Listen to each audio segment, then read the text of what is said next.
Здорово всем, с вами Миша Выплюшка, это канал бывшего осужденного. И сегодня я расскажу вам о ощущениях в день освобождения из зоны. Ну и ближайшие несколько дней. Как я себя там чувствовал, как я видел мир, как, в общем, чем я занимался. Это будет небольшое продолжение биографии прошлого выпуска. В общем, мы закончили на том, что я освободился второй раз из зоны, из Рязани. В общем, вот расскажу вам об этой теме. Для тех, кто впервые на моем канале, я человек, который провел 12 лет в местах лишения свободы, чем я не горжусь. Здесь я просто рассказываю свой опыт, чтобы люди не совершили моих ошибок. И также хочу смотивировать людей изменить свою жизнь в лучшую сторону, как это смог сделать я. Видео не несет никакой пропаганды, агитации. Я за свободную, спокойную, мирную жизнь. Давайте начинать. Небольшое объявление еще, ребят. Пока что все прямые эфиры будут на втором канале. Вот. Ссылка в описании, также на ВК, Инстаграм. Ну и ставим лайки, подписываемся на канал. Все дела там в колокольчик, комментарий, в продвижение. Это всегда приветствуется. Итак, про первое освобождение особо рассказывать нечего. То есть, когда я освободился, знаете, объединяет все вообще ощущения по освобождению ям. То, что ты находишься такой, знаете, как сказать, хотел сказать в эйфории, но нет.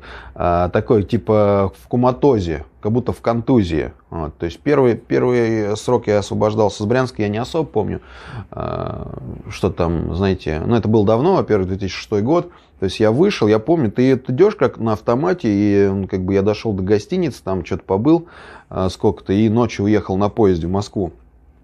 Вот, то есть ты как бы такой не в себе. Типа, как, знаете, может быть, как шоковое состояние, когда вот что-то там произошла какая-то конфликтная ситуация. И ты такой от нее отходишь долго, вот, приблизительно вот так. Но потом приехал домой, и худо-бедно, я не помню, что я делал-то. Не суть важно. Второе освобождение намного интереснее. Так, это было в Рязани, 2010 год. В общем, я освобождался со Стенькина, общий режим. Вот. Обо всем можете посмотреть вот эту вот линию моей жизни в плейлисте «Гопник аудиокнига». Вот. От начала до конца. Как, зачем, чего, почему попал. Вот так. В общем, освободился. Я помню, еще я вышел, и дождь начался. Я присел на какой-то лавочке, зашел в магазин, купил себе пачку парламента. Вот, там какие-то деньги у меня были. И сижу, курю. Там за мной приехать должны были. В общем, приехали. Как я у себя в городе, получается, в Рязани. Рязанским всем привет. Вот. И в этот же день я тоже уехал. Я не стал там забухивать, ничего, тусить, Уехал, я в Москву. Вот. Дальше. Что было дальше? Дальше... с памятью, конечно, не очень. У меня такое ощущение, что, знаете, я приоделся. Откуда бабки брались, я не помню. Может, мама мне дала, чтобы я пошел себе что-нибудь купил. Может, там кто-то из друзей или родственников помог. Я помню, что я купил себе джинсы стретч черные. Они тогда были модные. Замшевые мокасины черные. И белый свитер такой на молнии. Он у меня до сих пор есть. И, кстати, он топовый. И я не помню, на каком рынке я его покупал. Но вещь такая, реально стильная. И плюс еще к тому, что я, грубо говоря, освободился летом 25 августа. 20 августа. 25 августа это другая дата, сейчас вы узнаете, почему я ее так вдруг назвал. В общем, освободился летом. За месяц, то есть я все лето, я был в зоне, получается, июль, август, я чуть-чуть зацепил лето, то есть, вообще там бабье лето. То есть, все это время я пока сидел, я, загорал. То есть я днем занимался спортом, вернее утром, а после обеда брал бутылочку водички с дырками, с дыркой. Ложку с дыркой брал, Вот, и, с дырочками. И ложился, и загорал в локальном участке, то есть поливался водой.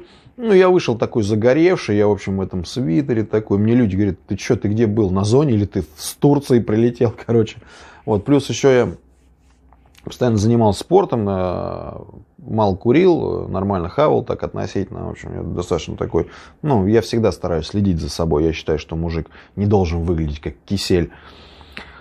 Вот, и в общем и целом,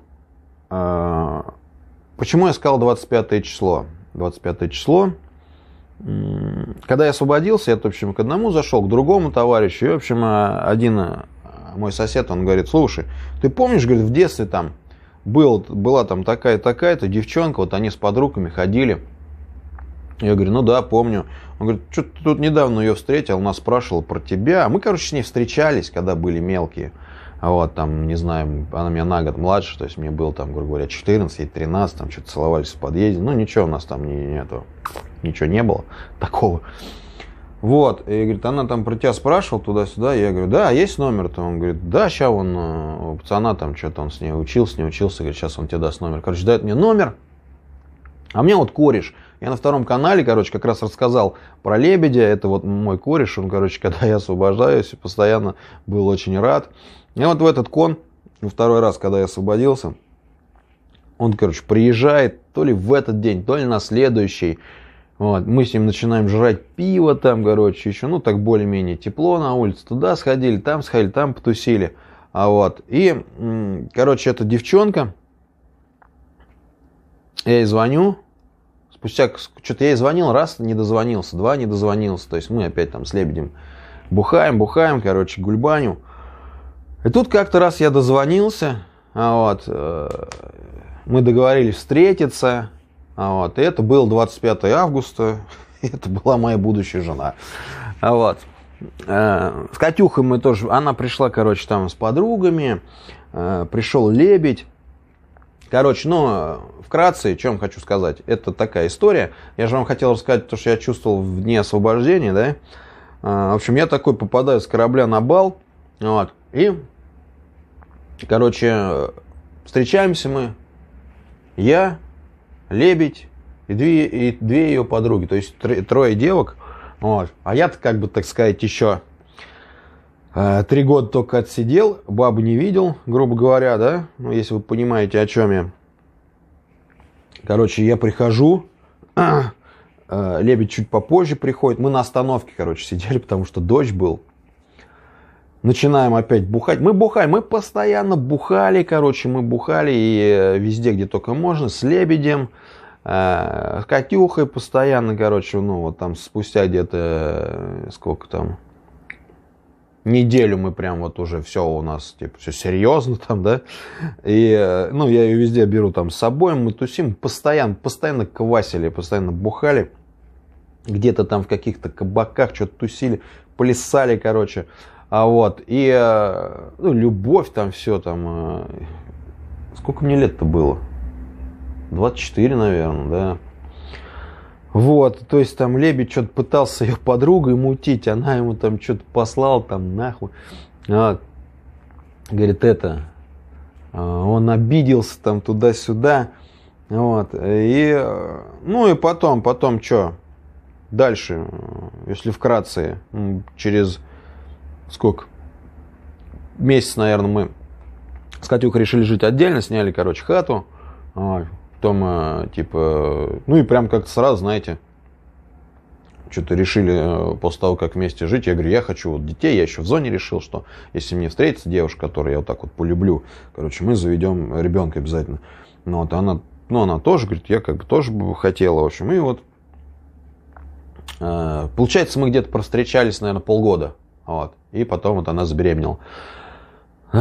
Ну и все, дальше что там? Дальше свадьба, туда-сюда. Дальше отдельная история будет. Начнутся истории сейчас про наркоту, про то, как мне эта семейная жизнь надоела быстро. Я начал гулять, забивать на нее, короче, и так далее. Но сейчас поговорим не об этом. Сейчас рассказ о том, что я именно чувствовал в дни вот освобождения, да.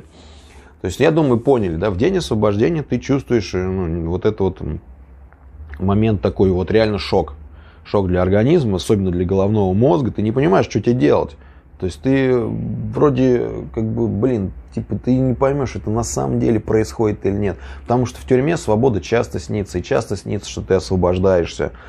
В общем, это проходит, знаете, как вот первые 2 дня, наверное, точно вот так вот ты в таком состоянии. Грубо говоря, ты проснулся утром такой дома. Отлично. Ты уже как бы более-менее переспал, так сказать, с этой мыслью, да. Второй день, короче, ты тоже так вот, ну это проходит, знаете, как, неделя, две, вот так вот. Самый какой интересный момент в этом всем, когда ты освобождаешься, ты со стороны выглядишь, я не знаю, даже как это сказать, как это назвать, дико. Вот сейчас освободил Славу, да, вот цыган, с которым интервью у меня есть на канале. И я смотрю на него, я понимаю, что я, скорее всего, выглядел так же. То есть для него очень многие вещи дикие. Он думает, что все, что на Ютубе показывают здесь, это правда. Мне приходится ему объяснять, что там-то это шоу, где-то это постанова, где-то для хайпа делать. То есть он не понимает. И я смотрю на него, и я вижу себя, когда вот я первый освободился, первые дни. Ты ходишь такой дикий, он еще ходит везде, что-то орет, там с ним по улице, он что-то пальцами там размахивает. Давай. Я говорю, да потише ты, люди обращают внимание. Вот, а там это вот из тюрьмы вот эти вот привычки, они уходят, к примеру, где-то через полгода. То есть, если ты начинаешь жить нормально, как нормально, короче, ты начинаешь общаться с людьми, начинаешь, так сказать, вливаться в жизнь общества, то где-то, через полгода ты адаптируешься, более-менее. На самом деле, полная адаптация идет гораздо дольше. И у меня, я 3,5 года на свободе, она у меня еще не прошла до конца, адаптация. Я смогу сказать, что я полностью адаптировался, когда я буду здесь 10 лет на свободе. Когда у меня будет погашенная судимость, когда уже, все, от этого ничего не останется, никакого следа. 10 лет это реально большой срок, который если ты после освобождения 10 лет на свободе, все, ты можешь сказать, да, что ты адаптировался. Пока я этого сказать не могу, потому что, реально есть какие-то моменты, которые еще остались, они остаются. Я их пытаюсь все как-то вытравить, но не получается. Но, конечно, когда ты только выходишь, это вообще полная дичь. То есть люди на тебя смотрят реально с опаской. Есть еще, кстати, такой момент, кого бы ты ни встретил, тебя все всегда обнимают, как знаете, как насмотрелись они фильмы там «Бригада», там, не знаю, или там, может быть, какие-то лихие 90-е, там, «Криминальная Россия», там, по телеку, что типа, когда человека там давно не видел, он только освободился, с ним надо именно поздороваться. Не вот так вот: «О, здорово, блин, что, давно тебя не видел, что там, как там, нормально просидел?» Нет, а тут они прям: «Здорово, братан, там тебя обняли», как будто они тебя весь этот срок ждали. На самом же деле, они даже не то, что они тебе там не написали, ничего там уже связь была давно. Я первый срок сидел, у меня телефон был, я всегда на связи был, где была возможность. Вот. Второй срок у меня тоже связь была. Никто там особо со мной не общался, никто за меня не переживал, хотел сказать, ни одна падла. Немного тех людей, которые мне звонили, хотя телефон мой знали. Вот. Такая фигня. В принципе, что им там со мной общаться, там у них своя жизнь, я там в тюрьме сижу. Но лицемерие, есть такая вещь. Когда ты освобождаешься, люди вот так себя ведут. Да, они тебя готовы, они там готовы все с тобой выжить, там типа делают вид, что они тебе рады, там нереально типа. И говорят: «Пойдем там, блин, сейчас давай, что, возьмем там, то все там, угощаем там, ты там, да, давай там». Знаете, хочется, конечно, сказать ему: «Да пошел ты в жопу, друг, зачем мне это надо? Как бы ты обо мне не вспоминал». Хотя я пытался о себе напомнить. Я реально, там же делать нефиг, а у тебя телефон постоянно. Ты узнаешь номер одного, другого, звонишь ему, а там не особо хотят с тобой общаться. Либо там пообщаются, а потом про тебя забудут. Ты говоришь там: шуми там туда-сюда. Там не особо даже надо, чтобы кто-то тебе бабками помогал.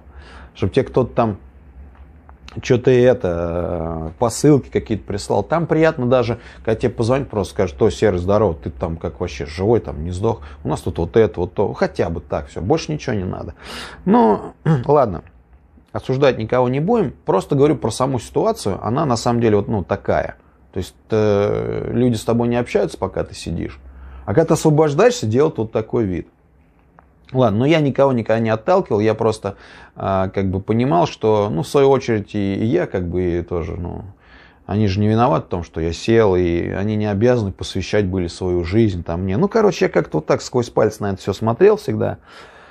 Как обычно у меня бывало так, то есть я освобождался, я нормально пробухивался тут со всеми, кого встречал, кто меня встречали. Вот.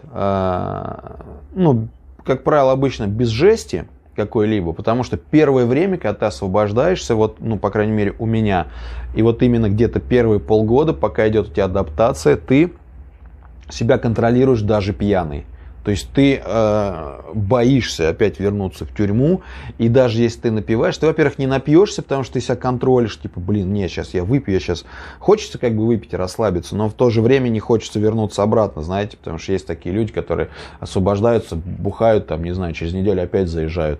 Ну, вот. То есть и как бы выпить и расслабиться хочется с друзьями, там, вот этими, с этими знакомыми, которые тебя вроде как типа рады видеть.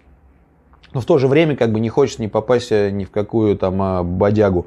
Вот. И, соответственно, то есть, ну, реально первые полгода ты себя даже пьяный очень сильно контролируешь. То есть, ну, все свои действия, поступки там вокруг. И как бы вот такая канитель еще. Осторожность. Также, что еще хочу сказать, на меня постоянно обращали внимание менты, даже когда у меня не было надзора. Сейчас у меня надзор, 8 лет, я уже почти половину отходил. Буду пытаться снять досрочно по половине, по УДО. Вот. Но когда я освобождался, всегда ко мне участковые там и все приходили, постоянно с таким видом спрашивали, опять освободился, ну что-то надолго, ненадолго. Вот как-то так. Кстати, в первый раз, вот сейчас, когда я освободился, было ко мне такое же отношение, но я своим примером, хорошим, так сказать, и всем своим видом показал сотрудникам полиции, которые меня курируют, то, что я вот твердо встал на путь исправления. Поэтому они меня особо не напрягают, как бы, и... грубо говоря, ко мне нормально относятся. Вот такие дела. В принципе, наверное, все, что я хотел сказать по этому вопросу. Больше особо рассказать нечего. Не знаю, надеюсь, тему вам раскрыл. Теперь обязательно пишите свое мнение по этому поводу. Всегда пишите свое мнение по поводу услышанного. Также лайки, дизлайки. Лайки бесплатные, дизлайки надо обосновать. Реально, в комментариях. Подписка на канал. Нажать колокольчик не забываем. Что еще хотел сказать? Все время забываю. Огромное спасибо всем спонсорам канала, кто нажимает синенькую кнопочку спонсировать. Вы меня, правда, очень сильно продвигаете по Ютубу. Вот, в принципе, и все. Напоследок еще добавлю от себя, что ВКонтакте проходят тоже прямые трансляции. Мы там смотрим фильмы с моими комментариями, криминальные. Мы уже посмотрели фильм «Беспредел» и как Витька Чеснок вез Леху Штыря в дом инвалидов. В ближайшее время будем смотреть по прозвищу «Зверь». Там еще какие-то такие фильмы, «Бумер» и так далее, потому что YouTube не дает это сделать, здесь из авторских прав не дает смотреть. Так что все переходите, подписывайтесь, всегда всем рад. А с вами был Миша Выплюшка. Желаю вам здоровья. Никогда не попадайте в плохие ситуации, тем более уж места лишения свободы. Живите спокойно, радуйтесь жизни. Пишите. Будем общаться, отвечать на ваши интересы, вопросы. Берегите себя. Увидимся.